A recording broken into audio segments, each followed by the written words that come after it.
Você sabia que escovar os dentes pode evitar doenças graves? E a falta de cuidado com a higiene bucal pode causar até infarto?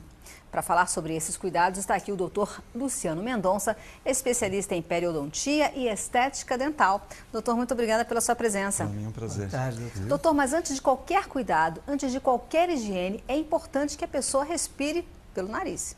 Com certeza. O nariz ele tem a capacidade de, com os pelos, limpar o ar e depois caindo no seio nasal, ele aquece o ar. Então ele já entra quente e limpo para o pulmão. Pois é, porque o próprio ato de respirar pelo nariz já está ajudando a higiene bucal. Com certeza, porque se você respirar pela boca, há a perda da saliva, começa a secar, ressecamento de gengiva, de dentes, e isso começa a acarretar uma série de problemas na própria gengiva. A própria poluição, né, que você respira. Com certeza. Agora vamos falar dos cuidados diários. Então, os cuidados são basicamente aqueles das técnicas de higiene e fisioterapia oral, que seria uma escova adequada, sempre macia, o uso da fita dental. E tem que ser macia, doutor? Tem que ser macia. Porque me dá um pouco de aflição. Macia. Por que, Leão? Porque, não sei, gosto mais durinha. Porque a escova macia, além de você estar escovando na técnica certa, que seria 45 graus, pequenos movimentos de rotação, ela vai massagear a gengiva. A gengiva é um órgão. Se você massagear a gengiva, ela vai ficar forte, ela vai ficar mais resistente a retrações, essas coisas.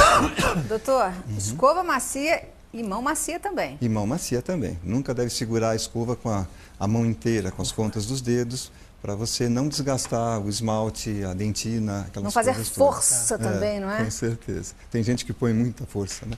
Porque essa força está prejudicando o dente, não é isso? Com certeza. Aquelas retrações que aparecem, sabe? Quando retrai a gengiva, fica aparecendo. Porque o dente tem duas partes, a coroa que tem esmalte e a raiz que tem dentina. O esmalte é 1 milhão de vezes mais forte que a dentina. Então o esmalte não gasta tanto na escovação, mas se tiver dentina, aí forma aquelas erosões, começa a retrair a gengiva. Ô, doutor, agora a falta de cuidado com a higiene dos dentes pode mesmo causar infarto? Isso, pode causar uma série de doenças, não só infarto, né? Mas como? Eu nunca entendi essa ligação. Porque a Organização Mundial da Saúde nos dá um índice de quase 90% de problemas gengivais, desde uma simples gengivite a uma periodontite. Então, quase todo mundo tem a gengiva inflamada. Como você sabe disso? Quando você passa um fio dental ou uma escova, sai um pouquinho de sangue, isso quer dizer que você já está com um grau de inflamação gengival. Então, é uma porta de entrada para qualquer coisa, desde coisas mais simples a coisas mais graves, até HIV. Quer dizer, se você dá beijos em pessoas que estão contaminadas na boca e você tiver com gengivite ou periodontite, existe o perigo de contágio, porque é a primeira porta de entrada das bactérias na corrente sanguínea. Olha esse povo, então, que vai para Salvador e fica beijando na boca no carnaval. É complicado, pode pegar uma série de doenças. Ô, doutor, agora para combater a inflamação da gengiva, escovação correta e uso do fio dental. O uso da fita dental, que é melhor do que o fio. Pelo menos 4 vezes por dia. Após o café, após o almoço, após o jantar e antes de dormir. Mesmo que saia sangue? Mesmo que saia sangue. E se estiver saindo sangue normalmente, você tem que procurar um cirurgião dentista, especialista em periodontia, para fazer uma avaliação dessa gengivite. Porque as perdas do dente começam com uma gengivite e passa de repente para uma periodontite sem você perceber. Quando você vai ver, seu dente está mole, quer dizer, não tem mais suporte ósseo e você perde seus dentes. Ô, doutor, existe uma forma correta para a gente guardar as escovas de dente? Com certeza. Quando você usa a sua escova, logo após você tem que lavá-la, secá-la e guardá-la num local que possa ter ar. Secá-la o que é? Secar é secar mesmo com a toalha, deixá-la a mais seca possível e guardar. E sempre lembrar que se for no banheiro, num local que, por exemplo, perto de privada, essas coisas, a privada sempre tem que estar fechada. Nunca pode se apertar a privada com ela aberta, porque aquela pulverização toda no ar vai cair sobre a escova. E às vezes também o vaso sanitário está bem do lado ali do lugar onde você deixa as suas escovinhas. Aí você vai, faz suas necessidades, e aí aperta a descarga com aquela tampa aberta, quer dizer, já sujou a escova toda. Bactéria para tudo quanto é lado, né? E outra coisa importante é não deixar muito próximo a escova de uma pessoa que tem algum problema gengival, né? Porque se entrar em contato pode passar uma flora bacteriana de uma boca para outra. Agora, doutor, quando eu era menino, né, as coisas eram muito diferentes. Mas a minha mãe dizia muito assim, tem que comer muito cálcio, Porque para ficar com os dentes fortes. E eu até hoje tenho dentes bons, nunca tive problemas e tal. Então eu sempre fiquei com essa fantasia. Isso é uma fantasia ou é verdade? Não, é verdade. O cálcio sempre ajuda a formação do esmalte, né? Lógico que em quantidades normais. Quando passa também demais, aí pode produzir outros problemas, efeitos e que piores, alimentos né? que tem o cálcio, além do queijo, leite? Basicamente o queijo e o leite são os que mais têm cálcio para... Por isso que os mineiros têm dentes bons, né? Ô, doutor, eu tenho algumas dúvidas. Como é que se guarda essa escova? Eu quero guardar minha escova de uma forma correta. Provavelmente eu acho que eu não estou guardando da forma certa. O senhor falou que ela tem que ficar no ar. Então não é bom, por exemplo, colocar a escova dentro de uma gaveta? Não, porque se você deixar com uma certa umidade ela num lugar fechado, que possa ter calor, ela pode criar fungos, bactérias. E essas caixinhas de escova? Então, essas é só por um período pequeno, mas não deve ficar sempre, porque senão ali fica um meio de cultura de bactérias, né? Quer dizer que a pessoa, então, tem aquela necessaire, vai trabalhar, escova os dentes, coloca ali de novo, só pega... Depois, no dia seguinte, ruim. Então, antes de você pôr na boca, tem que fazer uma lavagem da escova, né? Ah, é? Passa um pouquinho de sabão, mesmo pasta, antes passa na água e depois aí você escova já resolve os dentes. o problema. Já resolve o problema. E eu também li num lugar que você pode colocar a escova e colocar, por exemplo, uma toalha em cima. Também não é bom? Não, também não, porque cria umidade, que é o que as bactérias gostam. Tudo que é úmido atrai bactéria. E a quantidade de pasta de dente? Então, a pasta de dente é um paliativo, que ela vai só ajudar a dar o gosto gostoso na boca, né? Existem algumas pastas que têm medicamentos específicos para, por exemplo, os dentes sensíveis a frio, essas coisas todas. Mas o mais importante é escovar mesmo, até com água, com um mecanismo, parte mecânica da escovação e do uso da fita. A pasta é só para ajudar a dar um gostinho gostoso, aquelas coisas todas. O flúor que tem é insignificante para causar algum efeito que possa ajudar muito. E esses enxaguantes, que existem vários aí agora, cada um com teores, não sei o quê, né? Funcionam mesmo? Eles ajudam em certas coisas, eles ajudam, mas não é o principal. O principal mesmo é o uso da escova e da fita dental.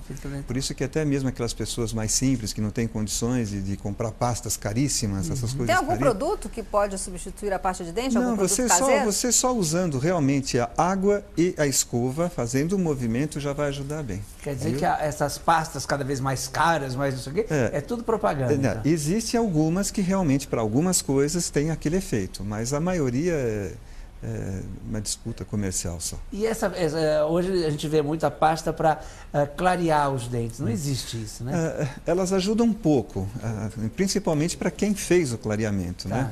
Mas não vai clarear, porque o efeito do clareamento tem que ser com os dentes secos, quer dizer, não dá para a pessoa em casa fazer isso, né?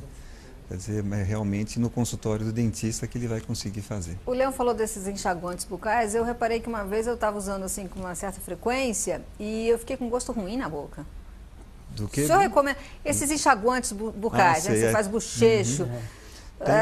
Tem alguns que são muito fortes, inclusive aqueles que têm muito álcool também prejudicam se você ficar. Aquelas pessoas que acham que tem mau hálito, que é uma coisa que muita gente reclama, se você começar a fazer muito, você acostuma e depois perde o efeito do álcool na sua boca. Então começa a descamar a gengiva, descamar a bochecha e a pessoa fica viciada. E é pior, porque muitas vezes o problema do mau hálito é causado pela doença periodontal, gengivite, não usar fita dental. E aí a pessoa não está tratando justamente às vezes a causa. Às vezes é o estômago, às vezes é um problema de estômago, acidez bucal, existem outros problemas também. E é engraçado porque o senhor está falando, o senhor está insistindo, eu percebo, na coisa da fita, né? Em vez do fio, né? A fita, ela limpa mais, porque ela é um pouco mais larga e machuca menos a gengiva. Entende? O fio ele é muito fininho, então quando escapa do ponto de contato, às vezes entra na gengiva e machuca, né? Ou então fica parando naquelas restaurações que não estão bem polidas, que desfia todo o fio, aquela coisa toda. Doutor, né? E qual é a ordem correta? Primeiro escovar, depois passar a fita ou o contrário? Não, primeiro você passa a escovação total nos seus dentes, deixa um pouquinho de pasta na boca, aí você passa a fita em cada dente. Aí você lava com água e pronto. Aí tá. E essa à noite, antes de dormir, é a mais importante de todos. Porque quando você dorme não tem quase salivação. É aí que a placa bacteriana se transforma em tártaro. Placa sai com escova e fita, tártaro não, só com raspagem, ultrassom e polimento, que um dentista periodontista vai fazer. E com tudo isso, de 6 em 6 meses... 6 em 6 meses é importante porque você pega as coisas tudo no começo, né? Então não tem aquele problema de piorar. E doutor, é bom também não esquecer de escovar a língua. Com certeza. A língua também é um local que fica parando. Existem pessoas que têm uma língua mais grossa, com aquelas linhas, com aquelas coisas. Ali o local fica fermentando, né? Então, levemente com a escova, né? Pode ser até com água. E essas escovas podem ser as mesmas escovas? Pode ser as mesmas ser escovas. Existem algumas escovas que tem na parte de trás uma arranhadura para você fazer, mas com a própria escovinha mesmo, devagarinho, você pode limpar. Né? Aquela seborreia, aquela coisa toda. O doutor e gestante pode ir ao consultório do dentista? Não só pode, como deve. Deve? Deve ir, porque a gestante já tem umas mudanças hormonais muito grandes na época da gravidez. Então, a gente procura mandar sempre, antes de engravidar, sempre fazer uma limpeza, ver como é que está a sua gengiva. Nos primeiros 3 meses, nós evitamos de, por exemplo, tirar radiografias, fazer procedimentos mais bruscos, porque pode afetar realmente na formação do feto. E depois dos 3 meses, ela pode entrar em qualquer consultório e fazer qualquer tipo de tratamento. Pode tomar anestesia? Depois dos 3 meses, sim. Quando as pessoas fazem esses implantes dentários que viraram moda aí na época, né? Pode continuar tratando o dente depois do implante normalmente? Vai ser como se fosse um dente normal, né? Realmente o implante foi a maior evolução da odontologia, porque devolveu para as pessoas uma condição de eliminar dentadura, ponte móvel, essas coisas todas, né? Certo. Mas os procedimentos de limpeza de implante e de dente são perfeitamente iguais.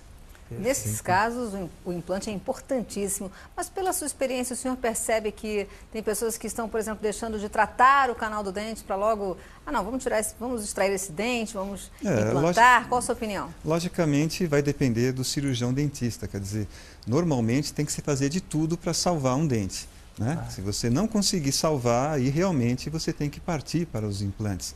Porque se você perder muito osso com esse dente, depois você não vai ter condições de colocar os implantes. Vai ter que passar por outra cirurgia reparadora, que seria enxerto ósseo, essas coisas todas, né? Mas o primeiro tente-se salvar o dente para tratar canal, para perto de periodontia, essas coisas todas. Doutor, e esses aparelhos que os adolescentes principalmente usam muito, né? Para uma questão estética até, né? Eles podem prejudicar os dentes ou não? Não, se você fizer uma higiene bem feita, não, porque realmente não é só a parte estética, a ortodontia ela vai recompor a parte mastigatória, que é muito importante na deglutição, né? Agora tem que tomar mais cuidado com a higienização, porque tem que tirar o aparelho, mais, porque alguns não dá para tirar. Não, né? Alguns que são fixos não dá, mas mesmo os fixos tem que fazer uma limpeza, uma escovação específica para não parar muita coisa. Obrigada, doutor, pela sua presença. Para mim é um prazer.